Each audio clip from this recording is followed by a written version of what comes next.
5 de la mañana, 30 minutos. Gracias a todos ustedes por madrugar con nosotros y conectarse a primera hora a Noticias RCN.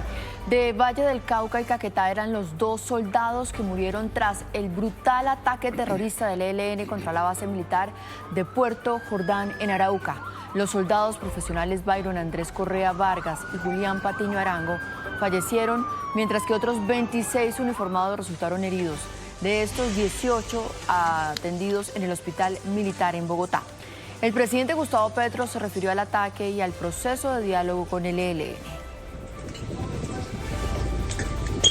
Puesta por el ELN con quien estábamos conversando de paz. Y obviamente, como sucedió aquella vez en otro sitio aquí cerca, en la escuela de la policía, pues murieron muchísimos agentes de policía, alféreces que estaban estudiando allí, pues prácticamente es una acción que cierra un proceso de paz con sangre. Continúan los incendios forestales en el país, pese a que las fuerzas militares y los organismos de socorro han intensificado sus tareas. Aún hay 21 incendios activos distribuidos en los departamentos de Tolima, Nariño, Cauca, Huila, Cundinamarca y Valle del Cauca. 11 fueron controlados en las últimas horas y en total 15.777 hectáreas de cultivo de pasto han sido arrasadas por las llamas.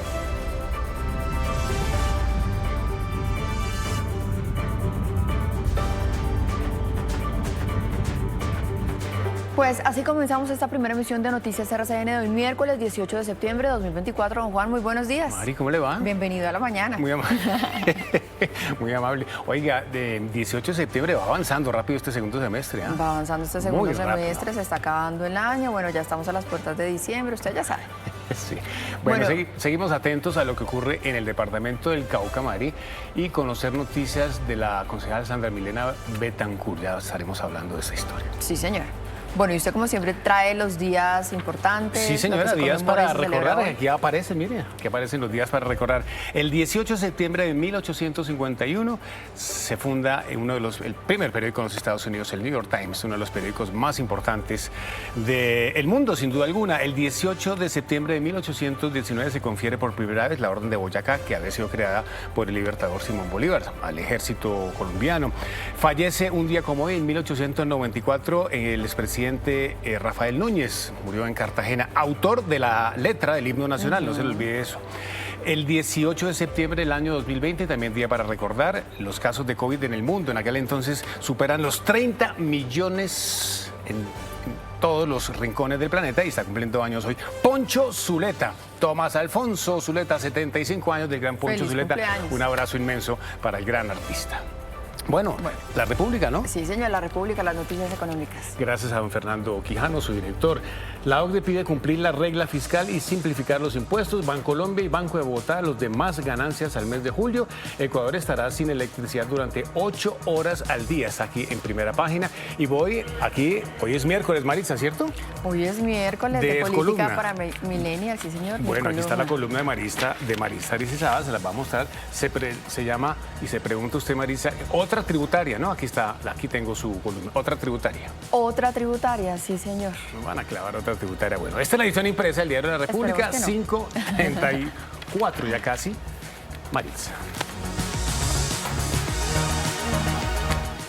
5:34, sí, señor. Y mire, arrancamos hablando de ese brutal atentado terrorista del ELN en Arauca. El ataque contra el ejército, además, fue a pocos metros de un colegio donde cientos de estudiantes estaban en plena jornada académica. Algunos menores se vieron afectados por la explosión.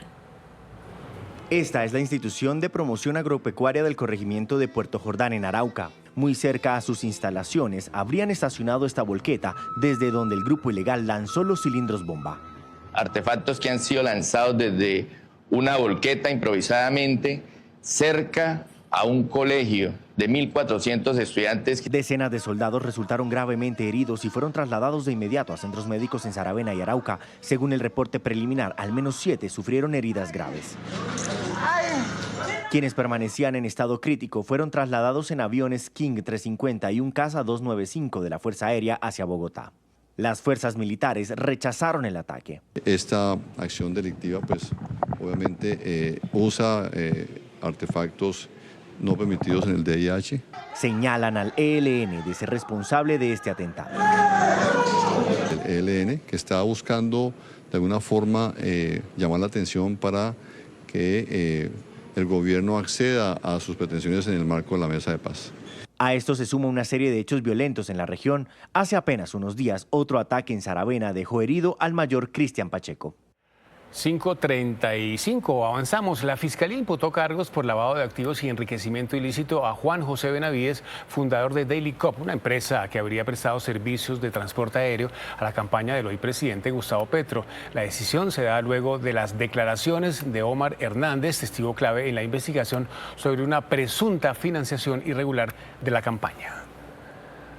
No era posible, acorde el negocio, ofrecer una rentabilidad, cuantificándose un presunto lavado de dinero en la suma de 126.702.987.698 pesos. Y el alcalde de Bogotá, Carlos Fernando Galán, encendió las alertas por una posible crisis energética en la ciudad. Dice que una sola línea de transmisión no es suficiente para el crecimiento de la ciudad. Pide al gobierno nacional tomar medidas urgentes para suplir la demanda. Tenemos una capacidad como región oriental instalada de 3.500 megawatts en este momento, pero la demanda en sus picos llega a 3.100. Ese margen de 400 es muy pequeño. El margen tendría que ser casi de 1.000 para tener la capacidad de enfrentar retos que estamos enfrentando permanentemente. En medio de las emergencias por incendios forestales, la Dirección de Bomberos hizo un llamado al gobierno nacional. El ministro del Interior respondió. Queremos hacer un llamado respetuoso, pero enfático al señor ministro del Interior para que a través de los recursos del Fondo Nacional de Bomberos se puedan entregar los equipos que se encuentran desde hace varios meses guardados en una bodega. Y el jueves tendremos junta de bomberos para rápidamente dotar de equipos y vamos a priorizar obviamente los sitios en donde se está padeciendo las mayores emergencias. Es que estamos en plenos incendios forestales, 5 de la mañana, 37 minutos. Y la alcaldía de Bogotá confirmó que no habrá días sin carro y sin moto en septiembre. La medida se mantendrá solo una vez en el año, en el mes de febrero. Qué maravilla. 5:37 y en Vallasolano, en Chocó, los estudiantes de la institución Luis López de Mesa exigen a la gobernación celeridad en la firma del convenio que les garantiza las raciones diarias del país. Son 2.500 niños y jóvenes que no están recibiendo los alimentos. Sin alimentación escolar, así están cerca de 2.500 estudiantes en el municipio de Vallasolano, porque aún no se firma el contrato con el operador PAE. Desde la Personería Municipal hicimos la consecución de algunos alimentos, los cuales fueron donados a la institución educativa para suplir en gran parte la ausencia del programa. Los estudiantes piden celeridad en este proceso porque en muchos casos es el único alimento que reciben estos jóvenes durante el día. En este momento tenemos 2.500 niños que no están recibiendo comida y son los recursos. Estos niños se van a retirar muchos porque no tenemos el PAE. Por ahora, comerciantes y algunos ciudadanos están donando alimentos para que estos niños tengan la ración alimentaria. Don Juan, ¿me da la hora, por favor? Con mucho gusto. 5:39 en punto, vea. Cumplidos Sí, como señor, siempre. cumplidos como siempre. Es la hora en la que Noticias RCN llega a todas las regiones del país. Estamos al lado de la gente, con la comunidad. Vamos de inmediato a conocer lo que ocurre con nuestros corresponsales que están preparados para llevarles a ustedes toda la información. Ustedes los tienen aquí en pantalla. Tenemos toda la información desde Santa Marta con don Luis Fernando Iguarán. Desde el departamento de Cauca se conecta Carlos Andrés Gómez, también en el suroccidente. Desde Cali, Diego Candelo en Medellín, Sara Gudelo en Barranquilla, Jairo Cabrera, y también tenemos las noticias de Santander con Cristian Díaz. Más adelante también preparados los muchachos en Bogotá. Bueno, ¿le parece si comenzamos en Santa Marta? Sí, señora. Primero en la Santa fila, Marta. don Luis Fernando. Luis, buenos días. La temperatura en la ciudad pues no merma para nada. Por estos días se registra pues una ola de calor muy fuerte que tiene Luis Fernando a los habitantes agotados. Buenos días. Marisa, Juan Eduardo, televidentes, muy buenos días. Sí, están acalorados, sofocados y también preocupados. Ellos dicen que estas altas temperaturas no solo les puede afectar la salud, sino que les golpea el bolsillo por eso de las tarifas eléctricas. Santa Marta es una ciudad tradicionalmente cálida, pero los calores de estos días son bastante fuertes.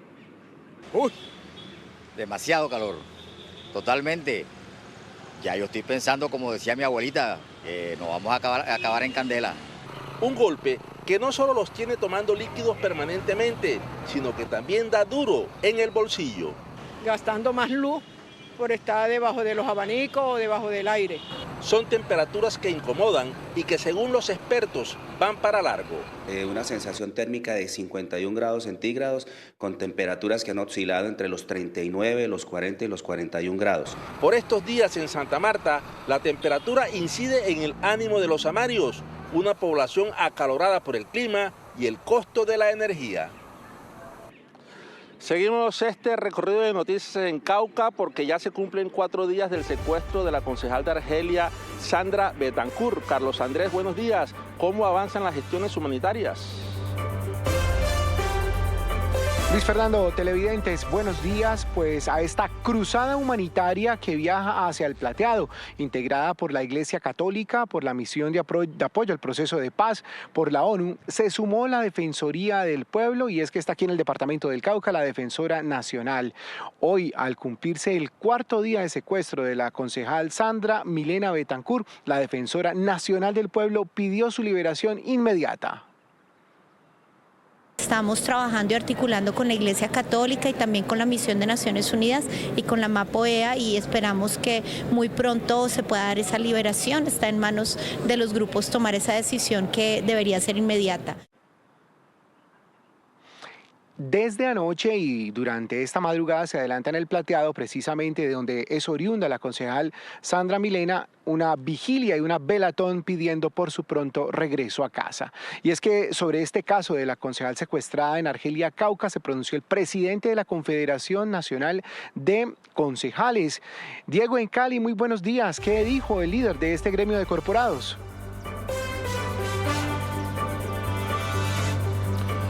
Carlos Andrés, buenos días. Pues mire, lo primero que hizo fue exigirle a los captores, a quienes tienen secuestrados a la concejal Sandra Betancourt, pues que puedan liberarla, que le permitan regresar a su casa de manera pronta y además con toda su integridad, pues de manera favorable. Pero además ha hecho un llamado al gobierno nacional para que se garantice el ejercicio de los concejales en los municipios del país.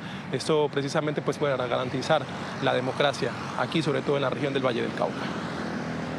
Necesitamos que el gobierno nacional reiterarle esta petición muy sentida al señor presidente de la República para que se garanticen los derechos y el ejercicio democrático de aquellos que estamos en los territorios para seguir construyendo una democracia en un país que tanto la necesita.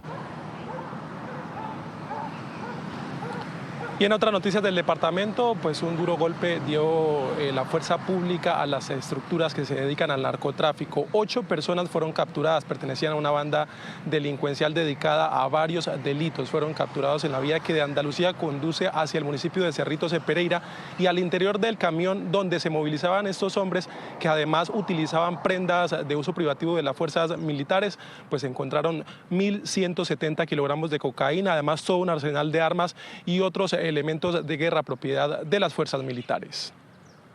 La incautación de 7 fusiles, un arma de fuego tipo pistola, munición 5.56 y 9 milímetros, la incautación de material de intendencia, la incautación de 1.170 kilogramos de clorhidrato de cocaína y 99 millones de pesos.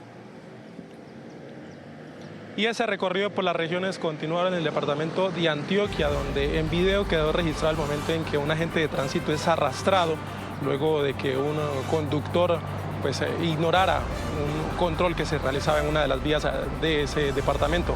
Sara, buenos días. Usted tiene pues los detalles, además de cómo se encuentra ese agente de tránsito. Adelante. Diego, televidentes, buenos días. Ocurrió en la vía que del municipio de Río Negro conduce específicamente al aeropuerto José María Córdoba. Allí había un operativo de control puesto por agentes de tránsito. Pararon a un conductor de un vehículo particular y este se opuso a un comparendo. Lo que hizo después fue arrastrar varios kilómetros a este agente de tránsito. Un testigo que iba transitando por el lugar fue quien grabó este momento. El agente de tránsito tiene varias contusiones en sus piernas y sus brazos. El agente de tránsito fue embestido por este carro particular cuando se opuso a una sanción del funcionario. Este conductor irresponsable está siendo individualizado y tendrá todo el peso de la ley ante este acto irresponsable. El vehículo fue inmovilizado y el conductor requerido por la policía. El agente de tránsito tiene contusiones en las piernas y brazos. En lo que va del año en Río Negro se han registrado 3 agresiones a agentes de tránsito. Y ahora nos vamos hasta el Atlántico porque allí sigue el drama de las familias afectadas por el vendaval de las últimas horas. Jairo, muy buenos días. ¿Cómo pasaron la noche estos damnificados? Hola Sara, muy buenos días. Los adultos permanecieron en vigilia, algunos cuidando a los niños que dormían en las terrazas, otros cuidando las pocas pertenencias que lograron salvar luego de ese torrencial aguacero acompañado por el vendaval. En el día de hoy esperan poder colocar los tejados que perdieron en esos fuertes vientos que se sintieron durante la tarde-noche del pasado lunes. Van 36 horas de insomnio y sufrimiento. Las más de 1000 familias afectadas en todo el departamento organizaron turnos, mientras unos intentan dormir, otros permanecen en vigilia para cuidar lo poco que salvaron. Con estas calamidades así que a veces no duerme uno pensando en los demás, porque no son una sola casa, son 400 casas.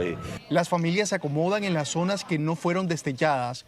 Lo único que piden es que no vuelva a llover. Que el problema es que llueva, porque obviamente nos vamos a inundar. Pero bueno, gracias a Dios ya llegó la ayuda, mañana a primera hora enseguida montar el techo. Hay sectores en Barranquilla y en su área metropolitana que pasaron la segunda noche sin el servicio de energía. En Santander fueron capturados 7 presuntos integrantes de la segunda Marquetalia. Cristian Díaz, muy buenos días. ¿De quién se trata? Hola, buenos días. En efecto, se trata de alias Juancho, presunto integrante de este grupo criminal de 29 años, quien sería cabecilla y jefe de finanzas de esta estructura criminal. Y también se trata de alias Recluta, de 43 años, quien sería el jefe armamentístico de este grupo criminal, las disidencias de la FARC que pretenden incursionar en territorio santandereano. Según las investigaciones por parte de las autoridades, durante un año este grupo se encargaba de la extorsión y homicidios selectivos por parte de empresarios y palmicultores en el Magdalena Medio santandereano. De estas personas también se destacan la captura de otros 5 presuntos integrantes de este grupo, el Frente 12, y según las autoridades continúan las investigaciones porque aún faltan personas por capturar. Dentro de los cuales distinguimos uno que era el cabecilla de finanzas. Él era el encargado de recibir los dineros y determinar a quienes tenían que extorsionar o secuestrar en las diferentes regiones del Magdalena Medio, y a su vez traer todos los diferentes elementos de material de guerra e intendencia para desarrollar su organización.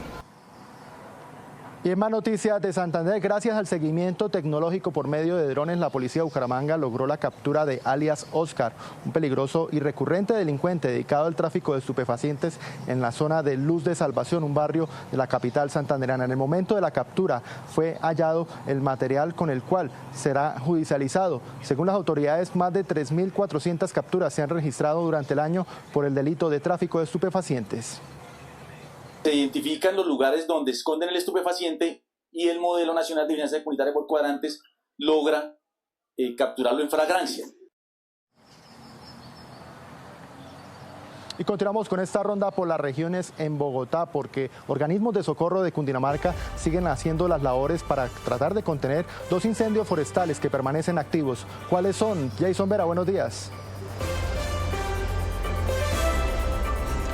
¿Qué tal? Un cordial saludo para usted, para todos nuestros televidentes. Según el reporte de bomberos Cundinamarca más reciente, estamos hablando del municipio de Tocancipá y también de Guayabal de Siquima.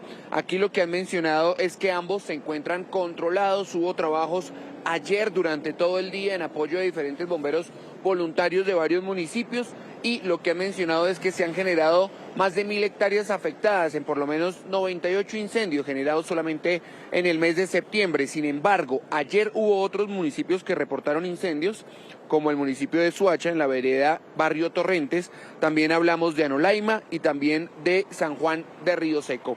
Es una temporada seca, es una temporada difícil en tema ambiental y se está haciendo un llamado desde los bomberos también al gobierno.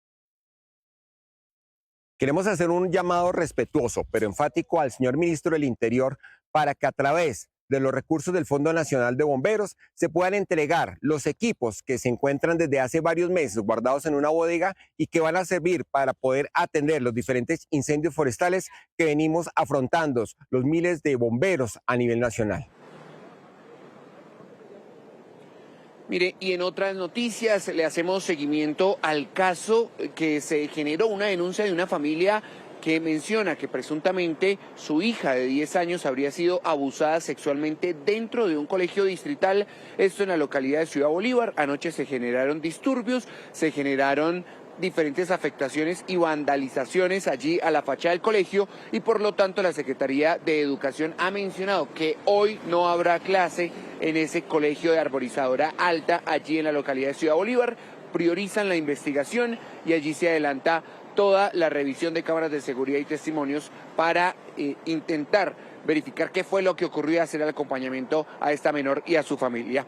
Vamos con otras noticias. Según la Corporación de Excelencia a la Justicia en el país, aumentaron los delitos sexuales. Vamos con María Fernanda Correa, que tiene toda la información. María Fernanda, buenos días. Jason, ¿qué tal? Buenos días. Pues mire, efectivamente dice el informe que en el país aumentaron los delitos sexuales en un 53%.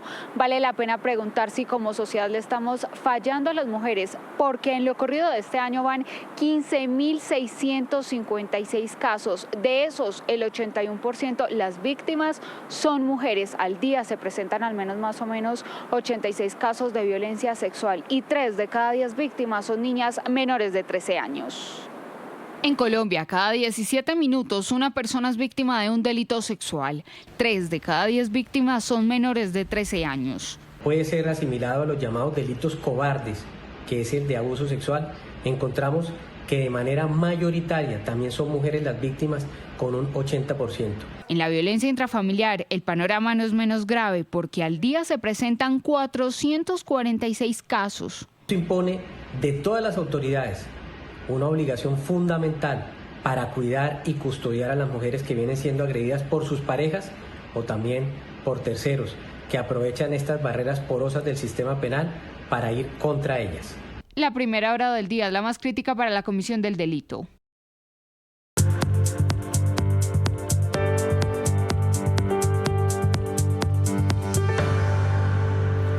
5 de la mañana, 53 minutos, es hora de las noticias del mundo. Hezbollah lanzó una advertencia tras las detonaciones de buscapersonas en Líbano y Siria que ya dejan 12 muertos y cerca de 3.000 heridos. Entre tanto, señalan a una empresa con sede en Hungría de haber fabricado los dispositivos que explotaron.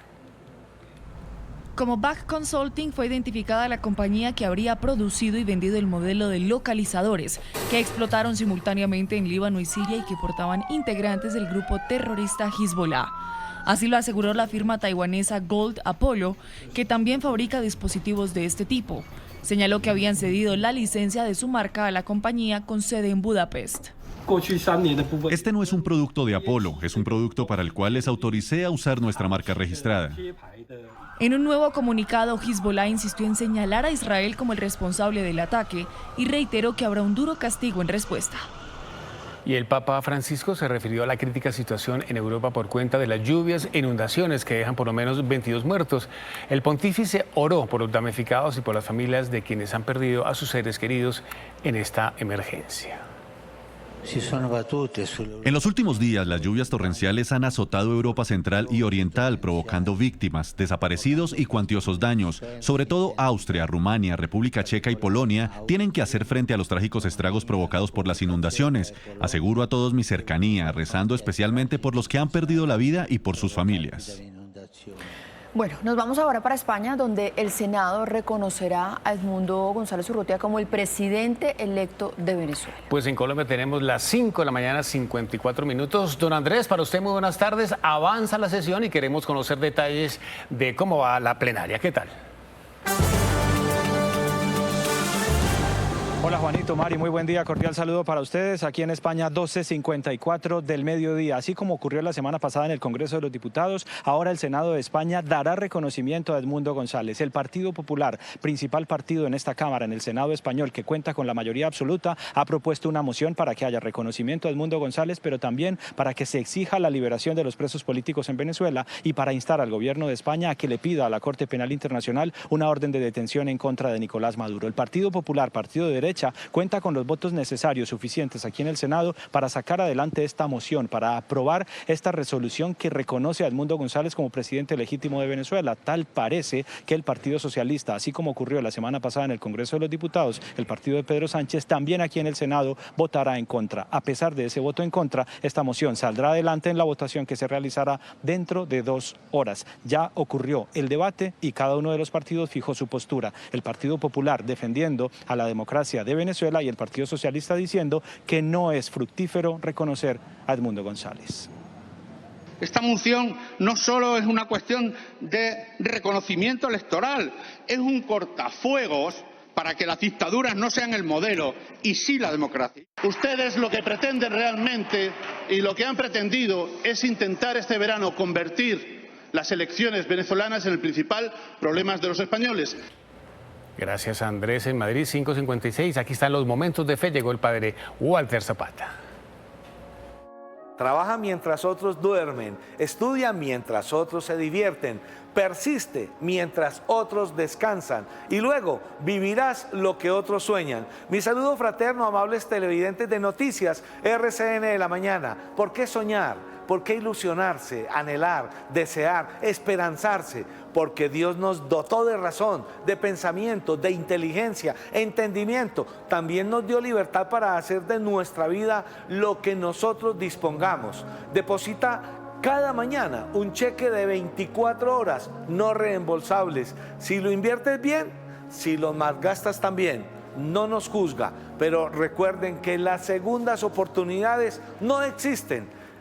Ni son un derecho, vendrán otras, pero no las mismas. Cada mañana tienes 2 opciones en tu vida, seguir quejándote o hacer algo para cambiarla. No olvides que los años que tienes en realidad son los años que ya no tienes. Si la mente tiene poder, las palabras mucho más.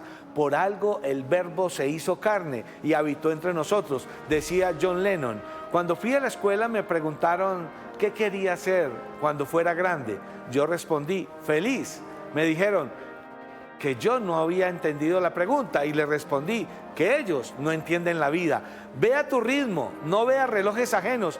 Pueden tener la batería agotada y tú con las pilas puestas. Que el Señor los bendiga y los guarde en el nombre del Padre, del Hijo, del Espíritu Santo. Amén. Y se les quiere con el corazón. ¿Le gustó, padre Walter? Gracias. Oiga, sí. ¿Qué tal las...? Sabe que yo también quiero ser feliz cuando grande. Muy bien. Muy bien, avanza esta primera emisión de Noticias RCN. Vamos a revisar nuestros titulares. Pues prácticamente es una acción que cierra un proceso de paz con sangre. Así se refirió el presidente Gustavo Petro al proceso con el ELN tras el atentado del grupo guerrillero en Arauca. El responsable del ataque sería alias Raúl Onacho, jefe del Frente Domingo Laín. El atentado con explosivos deja 2 soldados muertos y 26 heridos. Desde una volqueta y a pocos metros de un colegio, el ELN perpetró el ataque. En el hospital militar permanecen 18 de los uniformados que resultaron heridos en Puerto Jordán, Arauca. 3 de ellos requirieron cirugía de urgencia y 1 está en cuidado crítico. Siguen las emergencias por incendios forestales en el país. En Huila, miles de hectáreas han sido arrasadas por las llamas. Y en Tolima hay monitoreo permanente a puntos calientes en incendio de Natagaima. Libérenla ya. 4 días secuestrada, completa hoy la concejal de Argelia, Sandra Milena Betancourt.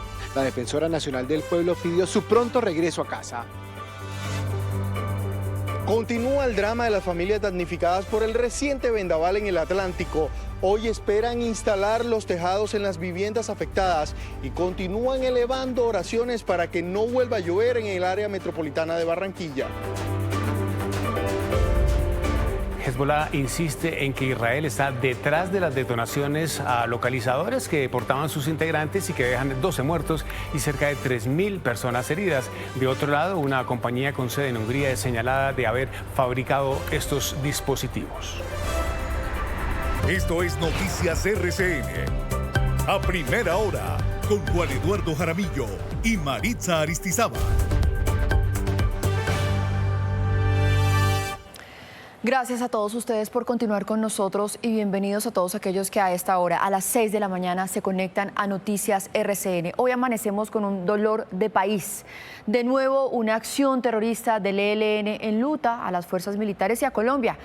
Esta mañana 2 familias, en Valle del Cauca una y la otra en Caquetá, están de luto. Los soldados profesionales Byron Andrés Correa Vargas y Julián Patiño Arango murieron en el cruento atentado a la base militar de Puerto Jordán en Arauca. El ELN no tuvo contemplación y atacó con explosivos la guarnición militar sin importarle ni siquiera la cercanía de un colegio con 1.400 estudiantes, niños, niñas, adolescentes.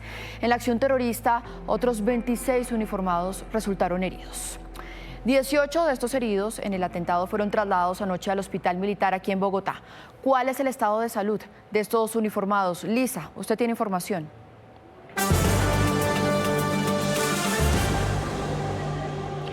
Mari, Juan y televidentes, buenos días. Pues el último reporte entregado por el Hospital Militar confirma que 3 uniformados ingresaron a cirugía y uno de ellos está en cuidados crítico. El restante están en estado, pues están en observación y pues les cuento, como usted lo mencionaba, en total fueron 18 los uniformados que llegaron desde Tame y Arauca aquí a la ciudad de Bogotá. Esto gracias a 2 aeronaves que dispuso de la Fuerza Aérea con un equipo especializado. La primera aeronave llegó con 2 heridos, los cuales revestían mayor gravedad, y la segunda llegó ya finalizando la tarde a Catán con 16 personas más heridas, las cuales fueron trasladadas en ambulancias desde Catán hasta aquí, hasta el Hospital Militar. Igualmente nos confirman que 8 militares están en centros asistenciales en Tame y en Arauca. Les cuento también que en horas de la noche llegó hasta aquí, hasta el Hospital Militar, el comandante de las fuerzas militares, quien habló con algunos de los heridos y con algunas familias que ya hacen presencia aquí. El almirante le envió un mensaje de condolencias precisamente a las familias de los 2 soldados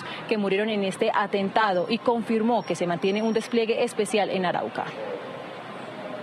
Tenemos 4 en estado crítico, uno de ellos en la unidad de cuidado intensivo y 3 en cirugía, y los restantes 14 pacientes están estables en observación y manejo multidisciplinario en el servicio de urgencias.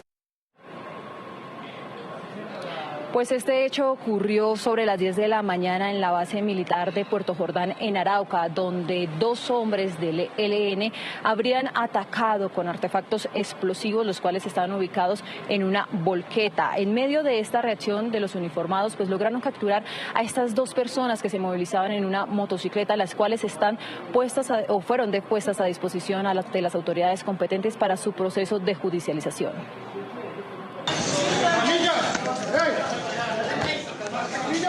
Una fuerte explosión alertó a los uniformados de la base militar en Puerto Jordán, Arauca.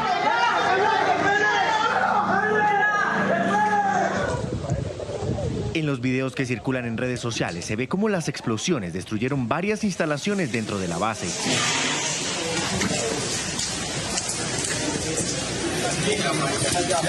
El techo se desplomó, las ventanas se rompieron, el comedor y los dormitorios de los soldados quedaron en ruinas. Tras el atentado, los militares auxiliaron a sus compañeros que resultaron gravemente heridos. Esta acción delictiva, pues, obviamente usa artefactos no permitidos en el DIH. Cerca a la base y tan solo a 900 metros encontraron la volqueta que estaba cargada con los artefactos explosivos tipo Tatuco, donde se habrían lanzado los cilindros bomba. Y un hecho grave están denunciando las autoridades, pues este atentado fue realizado a tan solo 900 metros de un colegio en donde estaban más de 1.400 estudiantes, los cuales fueron víctimas de la onda explosiva. El ejército confirmó que va a instaurar una denuncia ante las autoridades nacionales como internacionales para que, con el fin de que se investiguen y se sancionen estos actos terroristas. Hace pocos minutos nos confirmaron que el comandante de las fuerzas militares viajará también a Arauca para ponerle frente a las acciones que van a ser desplegadas en este departamento. Tanto el ejército como las autoridades en Arauca denunciaron que a tan solo 900 metros de un colegio fue ubicada esta volqueta con los explosivos utilizados en el atentado a la base militar en Puerto Jordán, Arauca. Artefactos que han sido lanzados desde una volqueta improvisadamente cerca a un colegio de 1.400 estudiantes. Situación que generó miedo y zozobra de quienes estaban en este lugar y que resultaron afectados por la onda explosiva. Hacemos el llamado para que todos los entornos escolares sean excluidos del conflicto. Según las autoridades, quien estaría detrás de estos hechos es Alex Raúl Onacho, jefe del Frente Domingo Line Science del ELN. Lisa, primero quiero preguntarle por los uniformados que están heridos y que están allí en el hospital militar. ¿Cuándo se va a conocer un nuevo parte médico? Y por supuesto la preocupación más grande es por estos niños. ¿Qué tipo de protección van a recibir allí en el colegio los niños y los maestros también? Mari, pues el reporte se dará a conocer aproximadamente sobre las 8:30 de la mañana por parte del Hospital Militar, en donde esperamos conocer el nuevo estado de salud de los uniformados, tanto de los que ingresaron a cirugía el día de ayer y la persona, el sargento, que se encuentra en estado crítico. Igualmente, de las personas que están en observación, las cuales podrían ser dadas de alta en el transcurso del día. En cuanto al tema de los estudiantes, pues ya las autoridades departamentales iniciaron varios planes de acción frente al tema de seguridad para poderles garantizar que ellos puedan continuar con sus clases durante estos días. Lisa, gracias por esta información. Volveremos más adelante al Hospital Militar aquí en Bogotá para conocer del estado de estos uniformados. Gracias, Lisa. Más adelante nos vemos. 6-7. El presidente Gustavo Petro aseguró que el atentado del ELN es una acción que prácticamente cierra el proceso de paz. Hiere 27 jóvenes y mata 2 dentro de los datos que tengo. Puesta por el ELN con quien estábamos conversando de paz. Y obviamente, como sucedió aquella vez en otro sitio aquí cerca, en la escuela de la policía, que murieron muchísimos agentes de policía, alféreces que estaban estudiando allí, pues prácticamente es una acción que cierra un proceso de paz. Por su parte, el ministro del Interior, Juan Fernando Cristo, rechazó este ataque terrorista del ELN, cuestionó la voluntad de paz de este grupo armado y pidió perseguir a los responsables. Demuestran definitivamente que no están interesados en la paz de Colombia, y lo que tiene que hacer ahora el Estado colombiano es perseguir a esos autores de ese atentado, y estamos en una decisión clara de luchar contra esos violentos.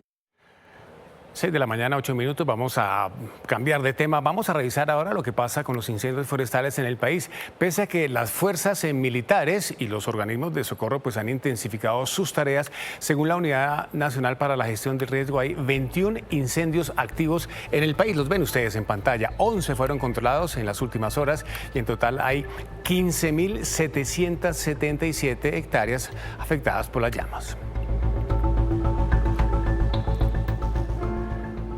César, buenos días. Vamos inmediatamente al departamento del Huila. Queremos conocer, César, el reporte de los incendios forestales hasta el momento. ¿Qué ha pasado?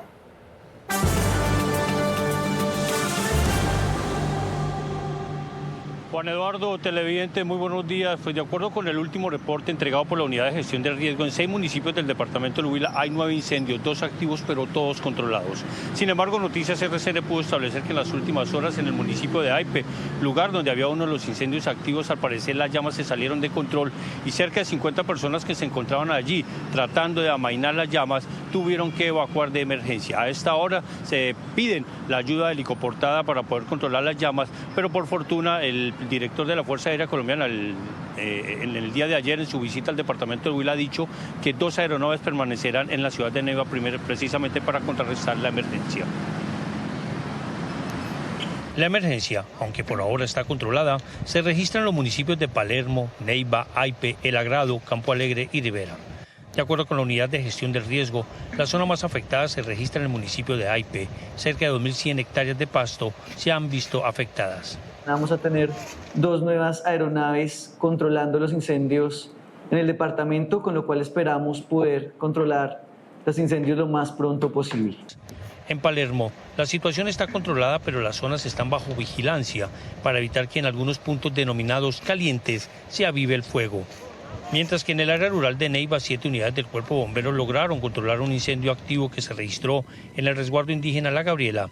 La recomendación a toda la población civil es evitar quemas y denunciar a las personas que intentan adelantar este tipo de prácticas.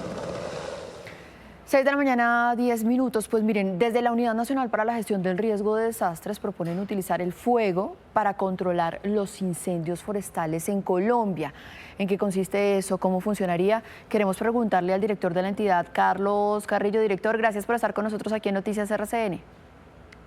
Maritza, muy buenos días. Un saludo para todos los televidentes. Bueno, antes de arrancar, quiero preguntarle cómo amanece el país en materia de incendios forestales. ¿Cuántos activos, cuántos controlados? Amanecemos con 21 incendios activos, de los cuales 11 están controlados, pero la situación hoy creo que tiende a mejorar.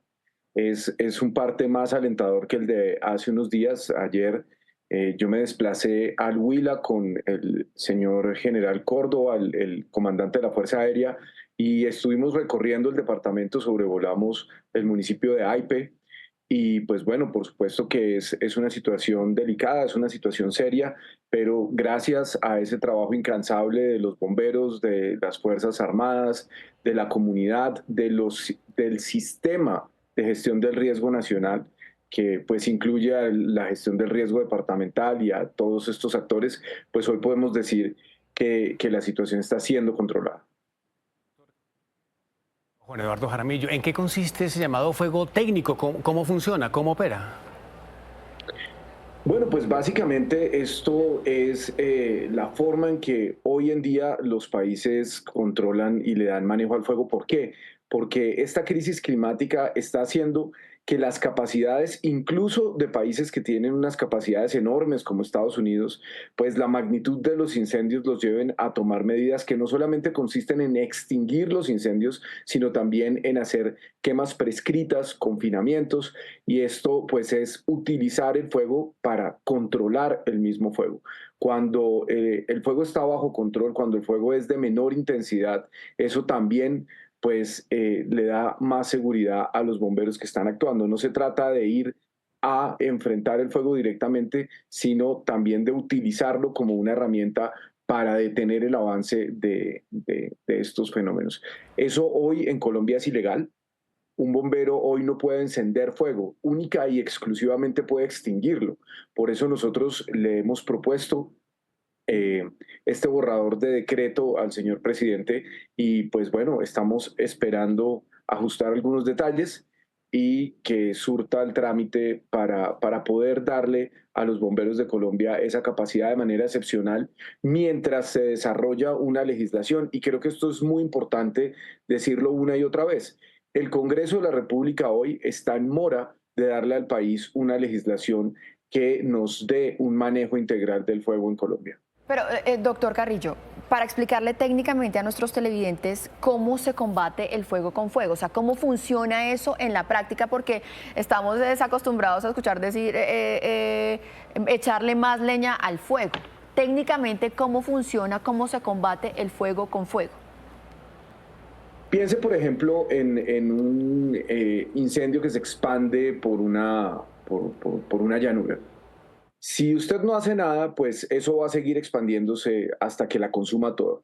Si usted tiene la capacidad de hacer un confinamiento, de cerrar ese fuego alrededor, haciendo un cortafuego, pues sí se va a sacrificar un área que pues va a tener que quemarse, pero esa área es muchísimo menor en tamaño de lo que sería la extensión total de la llanura.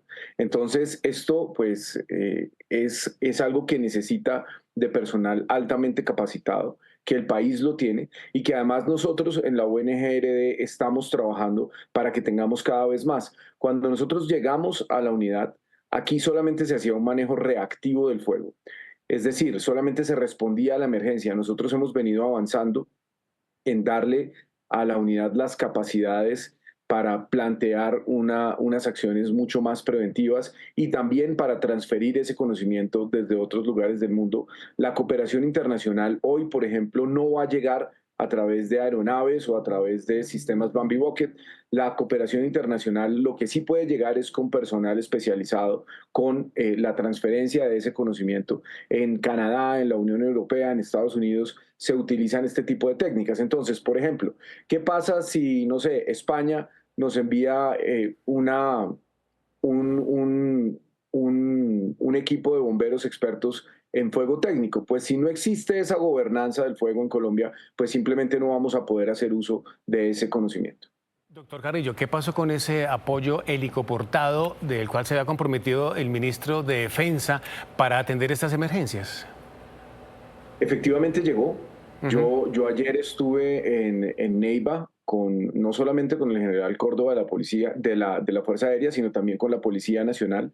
Allá a Neiva llegaron los dos helicópteros Black Hawk de los que hablamos. El general Salamanca se ha estado comunicando permanentemente conmigo también y ha estado muy al tanto de la situación. Y hay un helicóptero adicional de Fuerza Aérea, otro Black Hawk, que debe estar llegando en las próximas horas a Neiva. Pues, director Carlos Carrillo, muchísimas gracias por estos minutos con Noticias RCN. Estaremos muy atentos a toda la situación y a la atención que se haga de las emergencias y los incendios forestales en el país. Un feliz día. A ustedes, muchas gracias. Miren, justamente en el departamento de Tolima están los municipios y los sectores más afectados por estos incendios forestales. María Eugenia, queremos preguntarle por la situación en Natagaima. Buen día. En medio de este incendio forestal aquí en el municipio de Natagaima, que ya arrasó con aproximadamente 7.000 hectáreas de bosque, de cultivos, pues hay unos héroes que han trabajado desde el inicio, hace más de 8 días, están con una bomba en su espalda intentando controlar las llamas que han superado más de 15 metros de altura y en muchos momentos han quedado atrapados en medio del fuego, pero estamos con estos héroes, con Leonel, con Vicente. Ha sido muy duro, Leonel, estas jornadas, y ¿qué ha sido lo más doloroso para ustedes? Eso, muy duro. ¿Por qué, Leonel?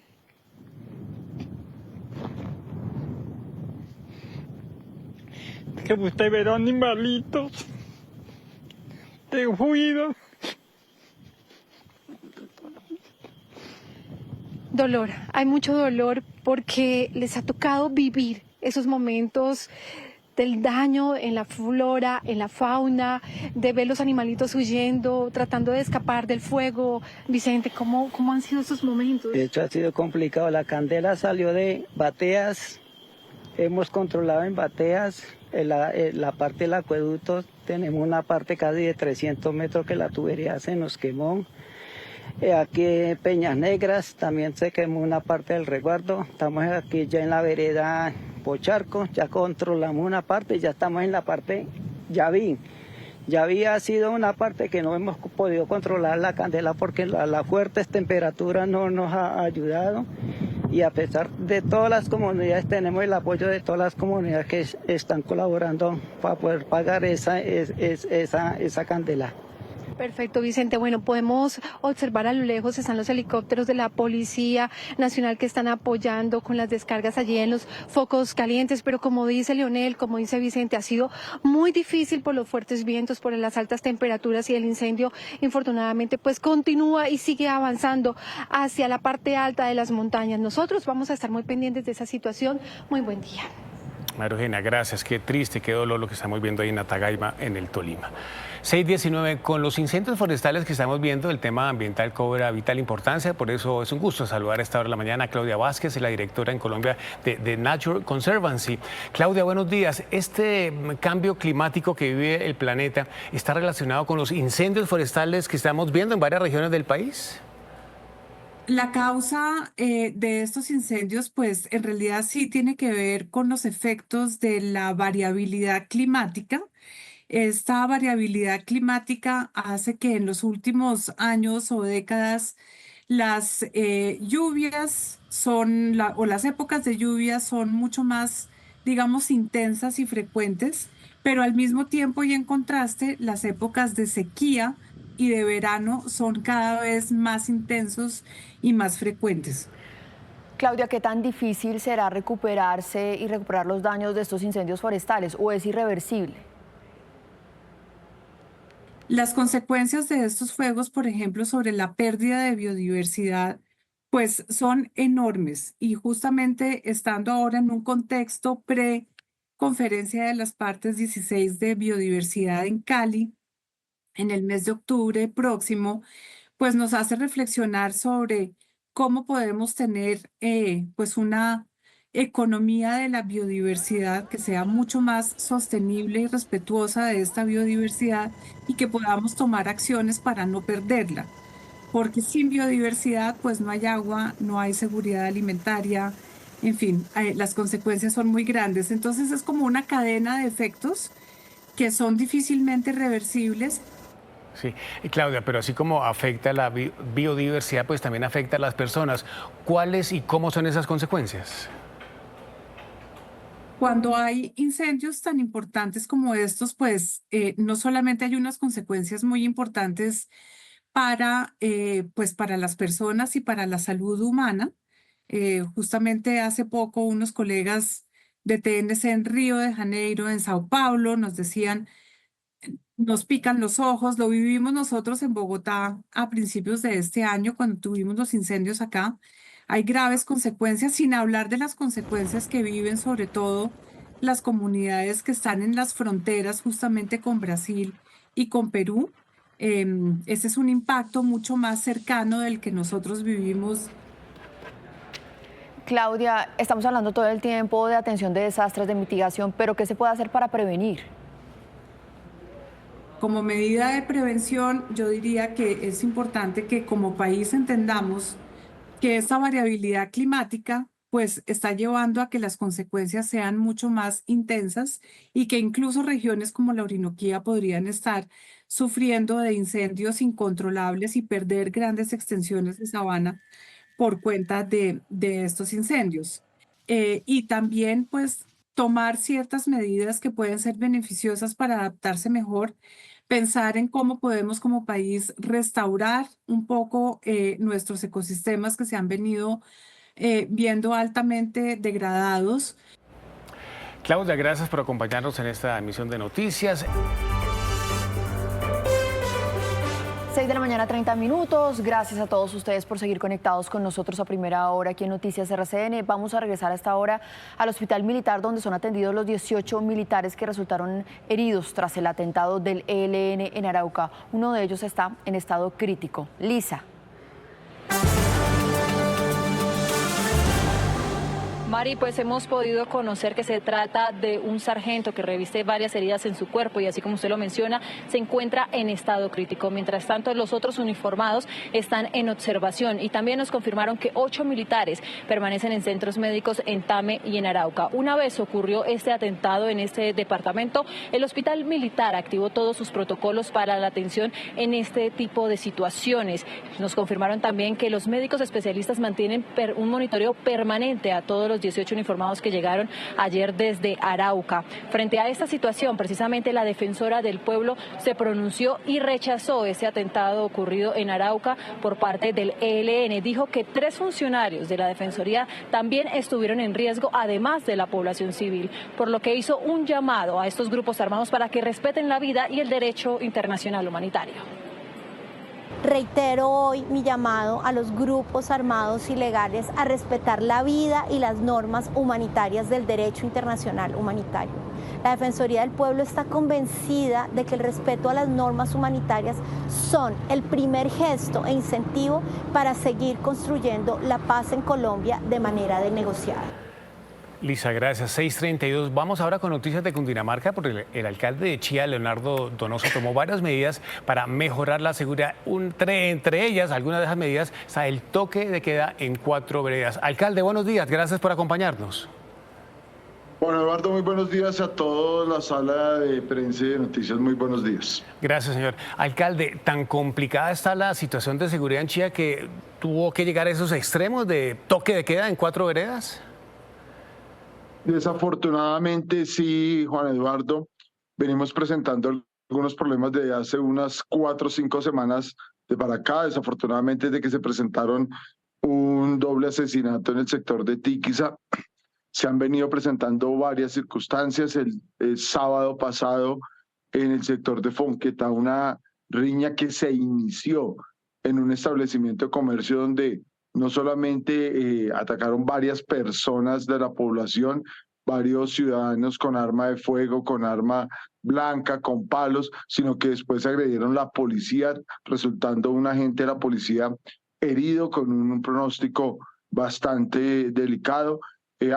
Dañaron bienes públicos, generaron un desorden bastante complejo en uno de los sectores. Ese mismo fin de semana, en un establecimiento de comercio, resultó una mujer herida con arma traumática, después una persona herida con arma blanca, bastantes atracos en el municipio de Chía y un consumo excesivo de droga en estos sectores. Y precisamente el día de ayer, en el municipio de Chía, cerca al Hospital San Antonio, hacia las 2 de la tarde, 2 sujetos de nacionalidad venezolana que ya fueron capturados con arma traumática y un arma de fuego que no hemos podido encontrar, generaron un ataque a una persona en un establecimiento de comercio. Riñas, y pues hoy tomamos la decisión por el Consejo de Seguridad Extraordinario de toque de queda entre 10 de la noche a 4 de la mañana en 4 veredas del municipio de Chía para controlar ese tránsito, ese expendio, pero también el parrillero hombre o mujer en moto los viernes y sábado entre 10 de la noche a 5 de la mañana. Y hoy en la noche tenemos reunión con todos los comerciantes de establecimientos que venden licor al público para cambiar horarios, porque desafortunadamente la falta de convivencia, la falta de tolerancia y el consumo excesivo de drogas está generando problemas de orden público en el municipio de Chía. Claro, alcalde. Ahí ya queda explicada entonces cómo van a funcionar todas estas medidas allí en Chía. Brevemente, se nos está acabando el tiempo, pero quiero preguntarle también por otro tema, y es la decisión en segunda instancia de la Procuraduría de inhabilitarlo durante 12 años. Pues bueno, como es de amplio conocimiento, la Comisión Interamericana de Derechos Humanos ha manifestado que las personas electas por voto popular tenemos una condición ante un juez de la República, y esta condición es la que hemos venido luchando, y será el Consejo de Estado quien garantice primero los derechos políticos, garantice el debido proceso y, por supuesto, determine el cumplimiento del bloque de constitucionalidad.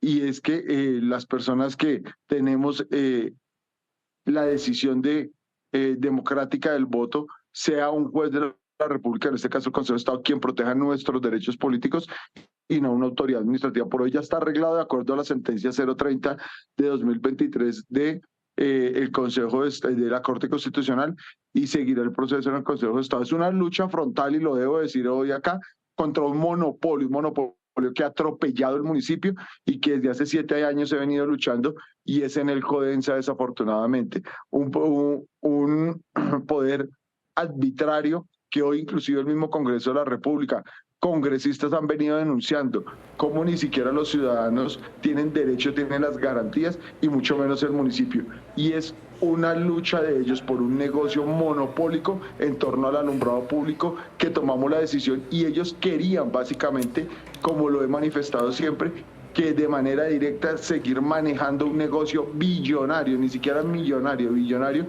que suma en los próximos 30 años más de 200.000 millones de pesos, y ellos no lo podían hacer porque no podrían ser juez y parte manejando la operación en su ministro. Sí, pues alcalde, gracias por acompañarnos en esta emisión de noticias. Un feliz día.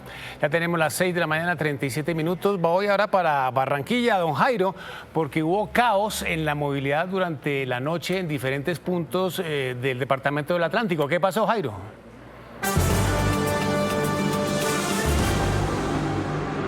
Juan, hubo bloqueos en diferentes puntos, en diferentes arterias del departamento del Atlántico. Aquí donde estamos originando este informe, en la avenida Cordialidad, entre el municipio de Galapa y Barranquilla, hubo bloqueos. Todos estos bloqueos que también se presentaron en Malambo, en Puerto Colombia, en la avenida Circunvalar, se registraron por la falta de energía eléctrica, porque después de ese vendaval registrado el lunes, se cayeron muchas redes eléctricas y la empresa Aire no daba abasto para solucionar todos los problemas eléctricos que se presentaron en diferentes puntos del área metropolitana de Barranquilla.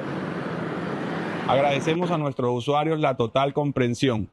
Entendemos las molestias generadas por esta afectación en la prestación del servicio, pero la instrucción de la Dirección de Intervención es trabajar ininterrumpidamente hasta que cada uno de nuestros usuarios pueda tener el servicio de manera normal y continua. Hola, muy buenos días, Casa Noticias con la gente emprendedora. Les presento a Armando Mercado. Este negocio es nuevo, ¿no? ¿Cuánto tiene? Ya vamos a cumplir más o menos 2 meses. Peluquería y barbería, ¿no? Sí, más que todo de color, de cambio de luz, tinte, correcto. Oh, maravilloso, ya seguimos hablando con Armando. Nos vamos para la localidad de Kennedy porque las motos allí están cometiendo infracciones. Todos los días en las mañanas las motos pasan por el parque sin importarles que hayan adultos mayores o gente caminando por ahí cogiendo la ciclorruta de autopista. Bueno, atención ahí a las autoridades locales de Kennedy. Don Armando, ¿qué es lo más importante al montar un negocio? Lo importante es atención al cliente, que el cliente se haga satisfecho de que va a hacer una buena labor en su imagen. Qué bueno, eso es muy importante. Ahora nos vamos para Majagual, Sucre, en el barrio San Agustín, una calle muy mal estado. Lo que se esperaba en el barrio San Agustín, que se terminara de caer la calle. El alcalde que tenemos, alcalde de plástico, desde el mes del año pasado, ya esto va para un año, o tiene más del año, y no hemos tenido respuesta. Pilas ahí a las autoridades de Majagual a solucionar esa problemática con la calle. Bueno, este negocio es familiar, es importante la familia involucrada en los negocios. Sí, señor, la idea es un emprendimiento familiar de unos primos que están en México y mi hija que está aquí en Colombia. Le voy a decir una cosa, les va a ir muy bien. Es una cuestión positiva y me agrada que hayan venido, que estén pendientes de la gente emprendedora aquí en Bogotá. Claro que sí, envíe su video al WhatsApp 320-995-4854. Don Armando, recuerde un consejo, no se quede callado. Denuncie. Vuelvo con ustedes, feliz día. Hora de debatir y analizar los temas del día aquí en Noticias RCN, en La Mesa Ancha, hoy con un panelista invitado, Eduardo Mestre. Eduardo. Maritza, muchas bienvenido. gracias. Bueno, Eduardo es un joven abogado, analista, que se ha consolidado en redes sociales también como una voz que se escucha y que se lee con otra pregunta, amigo. Así que también la invitación para que lo sigan. Y por supuesto a mis panelistas, los de siempre, a Juana y a Julio, Buenos bienvenidos. días, ¿cómo están? Bienvenido, Eduardo. Gracias, Julio. Hoy el país se levanta con una noticia lamentable detrás de la cual está el ELN, con una mesa de negociación que está congelada desde hace más de 3 meses. El ELN que perpetró un atentado en Arauca en donde hasta el momento pues van 2 uniformados que han muerto, más de 20 heridos. La pregunta aquí es, ¿qué hacer con el ELN? ¿Se merece el ELN más oportunidades? Ayer el presidente en una declaración decía que se cierra una negociación con sangre, aunque no fue categórico, todavía no se sabe si eso significa que se levanta o no la mesa, no se ha escalado una decisión a los negociadores, pero ¿qué debe pasar con el ELN de ahora en adelante? Eduardo. Yo creo que el ELN ha tenido bastantes oportunidades. Desde los años 70 viene negociando en su momento con López, con Barco, con Gaviria, con Pastrana, con Álvaro Uribe durante muchos meses. Negociaron y las oportunidades han sido muchas. Duque, ¿no? Porque con Duque también se alcanzó a sostener. En muchos casos ocurrió lo que ocurre ahora, ¿no? Se suspenden esos diálogos por un atentado de parte del ELN, por un secuestro, por un asesinato. Creo que sí se va a hacer. Yo creo en la paz. Yo he defendido los procesos de paz que ha habido en Colombia voté sí y fue mi primer voto en el plebiscito 2016. Creo que si va a hacerse, tiene que hacerse con un criterio distinto, tiene que hacerse con un criterio que apunte a que la prioridad de ese proceso es el desarme de esta organización y no que sea para discutir un montón de temas, un abanico infinito en el cual incluso al final termina apareciendo que estos que están al margen de la ley son los que ponen la agenda y los que definen de qué se habla. Pero y entonces, si no es con Gustavo Petro la negociación, ¿con qué gobierno? Con Gustavo Petro bajo estas condiciones que muchos entendían eran un poco laxas, que era casi que el ELN es el que estaba poniendo las reglas del juego entonces. Julio. Pues creo que esto es un fracaso de un modelo mental que tenía el presidente y, bueno, una parte del sector político que él representa en la cabeza, que divide a la sociedad en buenos, los sectores de la izquierda, y malos, el resto de la sociedad que no pertenece a los sectores de izquierda. Y en ese modelo mental, pues el asunto era muy sencillo, ¿no? Los malos han gobernado históricamente a Colombia, las mafias, el fascismo, todas esas cosas.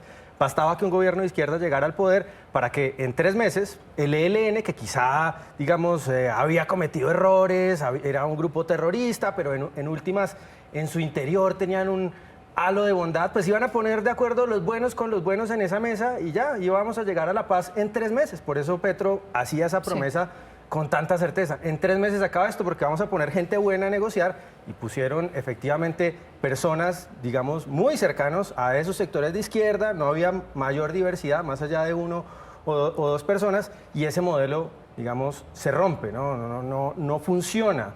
No estaba representada la sociedad en esa mesa del ELN, estaban representados unos sectores políticos gobernistas y, digamos, ahí no había una pluralidad de visiones para poder hacer esa negociación con el ELN. Creo que es un fracaso, pero de la sociedad colombiana, no es de... y ya ahorita les explico por qué llegó a esa conclusión del fracaso como sociedad. Primero, esto hay que leerlo como la nueva ola de violencia y de conflicto después de los acuerdos de paz y después de la falta de implementación que llevaron a que se removilizaran, a que el ELN se sintiera en un espacio y que pudiera otra vez tomar control de ciertos territorios de una manera mucho más tranquila, pero eso también ha sido el incumplimiento a la sociedad civil. No olvidemos que el acuerdo de paz con las FARC se firmó también llegando a unos acuerdos que era para cumplirle a la sociedad que ha sido víctima del conflicto armado. Entonces, que esta mesa de negociaciones se acabe, que se acabe y nos tengamos que parar por un hecho atroz y horrible que todos, y yo creo que todas, rechazamos profundamente y que de verdad nos parece atroz lo que hizo el ELN,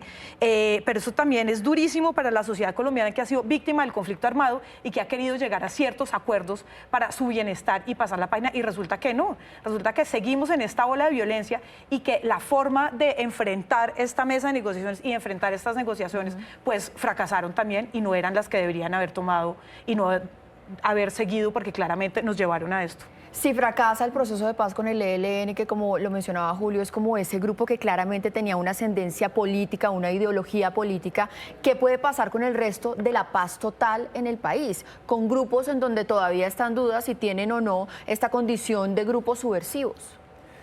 Siendo esa más bien la guerrilla como abanderada o la principal, la que se puso como la primera en ese tema de la paz total, creo que queda muy en vilo todo lo demás, y creo que la reflexión que hemos hecho sobre cómo se llevó a cabo este proceso con el ELN aplica a los demás. De verdad debe sincerarse la conversación sobre este tema, debe ser muy claro si los grupos con los que se está negociando son o no son políticos, cuáles son sus intereses, y lo más importante, reitero, es definir cuál es el objetivo de esas negociaciones. Y acá el presidente Petro le va a tocar asumir un poco el karma, ¿no? Porque durante la campaña electoral Petro acusaba a Duque de propiciar el crecimiento del conflicto en Colombia al haber roto las negociaciones con el ELN o las conversaciones con el ELN en su momento, ¿no? Esa visión simplista de la que yo hablo, ¿no? Entonces simplemente era falta de voluntad del gobierno anterior. Ahora este gobierno, cuando ya se enfrenta a la complejidad del asunto, que no es solamente esa visión de es que estos son buenos y estos son malos, y ya, y los buenos nos vamos a sentar a conversar y a resolver todo el conflicto y todos los problemas sociales de Colombia, pues ahí le va a tocar asumir entonces que si rompe este gobierno con el ELN, entonces va a ser el responsable del posible recrudecimiento de la violencia. No es tan sencillo. Esa simplicidad del modelo mental de Petro nos va a pagar pasar la cuenta de cobro. Para cerrar este tema, Juana, los actores armados se han reacomodado a nuevas formas de violencia, a nuevas formas del conflicto. Entonces, los gobiernos que se quieran sentar a negociar tienen que readaptarse también. O sea, esto tiene que haber una relectura de cómo se está constituyendo el conflicto en Colombia, y creo que la luz de esperanza es seguir apuntándole a la implementación desde donde más se pueda. Bueno, la inquietud que nos queda sobre la mesa es qué va a pasar con el grupo de los comuneros, que es, digamos, esa facción del ELN que termina como disidente, pero que sí continúa en una mesa de diálogo. Pero tenemos que pasar a nuestro siguiente tema, que también es agenda del día aquí en el país, y esto es el tema de los incendios forestales. Parece que en Colombia no hemos aprendido la lección de que aquí hay que prevenir y no siempre dedicarnos a la atención de desastres. Entonces, cuando estamos en pleno fenómeno del niño o la invernal, de la niña o la invernal, entonces son inundaciones, son cultivos anegados, y cuando estamos en sequía son incendios forestales incontrolables. Hoy nos plantean una nueva fórmula que es controlar incendios con incendios. ¿Será que eso sí puede funcionar? En esta ronda arranca ahí Julio, tienen que hablar los técnicos y, por supuesto, entrar a debatir sobre esos detalles, digamos, complejos técnicos. Es difícil, ahí tenemos que escuchar a la gente que sabe de estos temas. Sin embargo, lo que sí me parece indignante y yo creo que debería llamar a una reflexión profunda es el tema de la unidad de gestión de riesgo. Es decir, ahorita necesitamos más que nunca una unidad de gestión de riesgo fortalecida, con capacidades institucionales, y el director sale a reconocer pues que los recursos son muy escasos. Pues claro, ¿cómo va a haber recursos si es que lo usaron como caja menor para hacer política durante los primeros meses del año a estas alturas, cuando necesitamos la unidad de riesgo fuerte para que enfrente esta situación? Pues no hay plata. Entonces eso es complicado, y más teniendo en cuenta que lo que estamos enfrentando hoy en Colombia es una gota de agua en un océano. Tenemos 21 incendios forestales. Para ponerlo en contexto, en Brasil se habla de que en este momento hay 3.500 focos de incendios. Es decir, si tenemos problemas enfrentando una situación pues grave, evidentemente, pero relativamente menor comparado con lo que está pasando en la región, porque este es un asunto regional, no es solo que haya incendios en Colombia, sino regional, pues nos dice que esto se puede escalar y tenemos que estarnos preparando ya. Desafortunadamente, la situación fiscal del Estado colombiano, entre otras cosas, culpa de la mala administración que ha habido de los recursos, pues no nos va a dejar con las suficientes herramientas en caso de que esta situación empeore. Bueno, hay herramientas que no son costosas y que se han aplicado en todo el mundo de prevención, porque las causas principalmente son humanas, ambientales y climáticas, ¿no? Entonces hay comportamientos que se deben adoptar, que es, por ejemplo, cosas muy básicas frente a lo que genera combustión en ciertos lugares del país y en ciertas zonas forestales del país, como las ramas. Lo otro es la detección temprana. Eso cambia totalmente también el juego, que esto se hace con patrullas aéreas, vigilar cómo están los terrenos y la reglamentación de ciertas actividades para poder mantener el equilibrio ecológico, porque no olvidemos que estos grandes incendios afectan enormemente todo el medio ambiente y el equilibrio ecológico de nuestras regiones. Yo creo que esta coyuntura nos da para hacer una reflexión sobre el papel de Colombia como víctima del cambio climático. Colombia no es un país victimario porque apenas es una fracción de porcentaje lo que emite en carbono, y sin embargo sí sufrimos las embestidas del cambio climático, como lo explicaban hace unos minutos alguna experta. Creo que además me sumo un poco a lo de Julio. Yo escuchaba hace unos minutos o veía las lágrimas de ese campesino que perdía todo y sus animales y demás, y me conmovía muchísimo, pero además me hacía pensar en qué bueno sería tener una persona experta al frente de la Unidad Nacional del Riesgo en este momento, y no a esa especie de figurín que por su locuacidad contra la corrupción puso el presidente Petro después de haber defendido al señor Olmedo. Era tal vez quizá el lado, digamos, una persona, por supuesto, alguien experto, sí, en todas las entidades, pero es que venimos de una entidad que cayó profundamente en la corrupción y tocaba sacarla de ahí también. De acuerdo, de acuerdo. O sea, primero entonces dediquemos aquí a cuidar recursos, porque ¿qué hacemos? Yo creo que la primera forma de luchar contra la corrupción es poner a personas que saben hacer lo que hacen en los lugares donde deben hacer esas cosas. Poner a alguien que no entiende también es una forma de corrupción, y sobre todo cuando se hace como para mostrar una anticorrupción tardía, ¿no? Porque la corrupción había que enfrentarla cuando estaba Olmedo, y cuando estaba Olmedo, el presidente Petro, en su discurso en el Cauca, lo que decía en la coyuntura pasada de incendios era que era un saboteo que la Contraloría lo hubiera suspendido. Muchos lo recordamos. Es que no puede ser el único requisito para un cargo, sobre todo para cargos tan técnicos como este. Vaya y venga otros cargos más políticos, pero es que este es digamos, la gestión de riesgos es una actividad profesional que demanda experticia en cosas técnicas, como de las que hablamos ahora. Pues hombre, alguien que sepa si es que estas técnicas de combatir fuego con fuego funcionan o no, que conozca el asunto, pero pues no puede ser el único requisito para dirigir una pero mire entidad, que el director no ser corrupto, claro. Mire que es Carlos importante. Carrillo dio varios ejemplos de lugares en los que funciona, entonces pues interesante que ahora el debate. A mí no me parece que lo haya hecho mal.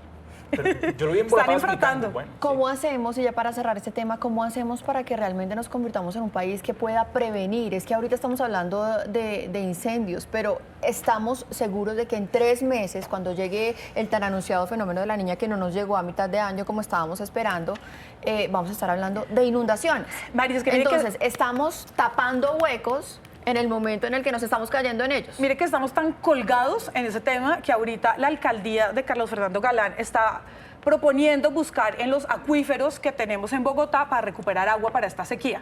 Acuíferos que a su vez se han visto amenazados constantemente por proyectos de infraestructura y carreteras que atravesarían reservas donde están esos acuíferos. Entonces tenemos una tensión entre las políticas de desarrollo urbanístico, por ejemplo, y el medio ambiente en Colombia. Entonces tenemos, o sea, ni siquiera hemos dado el debate y estamos ya hablando de estos temas, pero no tenemos claramente una percepción ni un interés por la prevención a largo y a mediano plazo de estos fenómenos. Rápidamente un comentario que se nos acabó. Aquí hay asuntos que son de la naturaleza. Los incendios forestales también son un fenómeno natural. Hay asuntos que son de los seres humanos que cometen a veces acciones criminales para incendiar, y otros seres humanos que a cargo del Estado, que se supone es el ente o el organismo de la sociedad para enfrentar estas situaciones de emergencia, que no están gestionando bien los recursos. Entonces, esos 3 elementos hay que tenerlo en cuenta. Eduardo. Yo creo que sin duda hay que hacer una inversión inteligente en este tema. Cuando se creó en el gobierno de Santos esta unidad era para prevenir inicialmente, pero se ha vuelto sobre la práctica un apagador de incendios, digámoslo en sentido figurado. La entidad que más necesitamos la convirtieron en un fortín, una caja menor para la corrupción. Exacto. Eso es inadmisible. Es el mayor escándalo de corrupción también, de ahí viene, en los últimos años. Pues Eduardo, muchísimas gracias, señores, muchísimas gracias. 7:14. A propósito del atentado terrorista a la base militar en Arauca, la pregunta del día en nuestra página de internet es si creen que el gobierno debe continuar con los diálogos con el ELN tras este ataque en Puerto Jordán, Arauca, ¿sí o no? Recuerden que solamente deben escanear el código QR que aparece en pantalla, responder, y los resultados los vamos a dar a conocer en nuestra última emisión de noticias. 7 de la mañana, 22 minutos. A todos ustedes, gracias por seguir conectados con nosotros a primera hora de Noticias RCN. Siguen las voces de preocupación sobre el futuro del abastecimiento de gas en nuestro país. A esta hora saludamos a Camilo Sánchez, él es el presidente de Andesco. Doctor Sánchez, bueno, en este momento hay una situación de mucha alerta. ¿Vamos a tener los colombianos que pagar más por el servicio de gas en nuestra factura? Primero, quiero decirles que Colombia tiene unas ventajas comparativas muy importantes y nosotros no deberíamos estar en ampollas en este momento porque tenemos posibilidades de tener petróleo y gas. Solamente la parte ideológica que en un momento determinado ha prevalecido está poniéndonos en riesgo, ya que no vamos a tener el gas suficiente porque la demanda está creciendo mucho más que la oferta y esto va a tener consecuencias en los precios. Doctor Sánchez, buenos días. ¿Es necesario importar gas antes de que finalice este año? Es muy importante que los colombianos entiendan que no hay transición energética sin gas. El gas es ese elemento de la transición y el elemento de la transición es clave que lo tengamos, que sea propio. El gas nuestro contamina lo mismo que cualquiera que vamos a importar. La diferencia es que lo vamos a traer importado y ese gas importado genera empleo en otras partes y es mucho más costoso. Bueno, hay otro tema que también entra a hacer presión en todo esto y es la decisión de un juez de frenar el proyecto Uchuva 2 en la costa Caribe. ¿Esto pone en riesgo también la seguridad energética, como aseguran algunos analistas? Sí, y no es porque queramos asustar a nadie, pero recuerden que tuvimos el fenómeno del Niño y más del 53% de la energía generada fue a través de la energía térmica. Igualmente tenemos que tener disponibilidad para que el empresariado y la industria y el turismo no vaya a tener falta de este combustible importantísimo. Y repito, es que la transición energética, el combustible idóneo, el clave es el gas y lo estamos dejando de lado. Aquí también tengo que recordarles que en pleno fenómeno del Niño nos tocó hasta prender térmicas a carbón. O sea, es muy triste que estemos devolviéndonos en cambio de avanzar. Doctor Camilo Sánchez, gracias por acompañarnos en esta primera emisión de Noticias. Ya tenemos las 7:25. Voy con Jason, se prepara Lisa. Jason, en Bogotá aquí la policía detuvo a 11 presuntos traficantes de drogas. Lo grave de todo esto es que estaban en entornos escolares. Jason.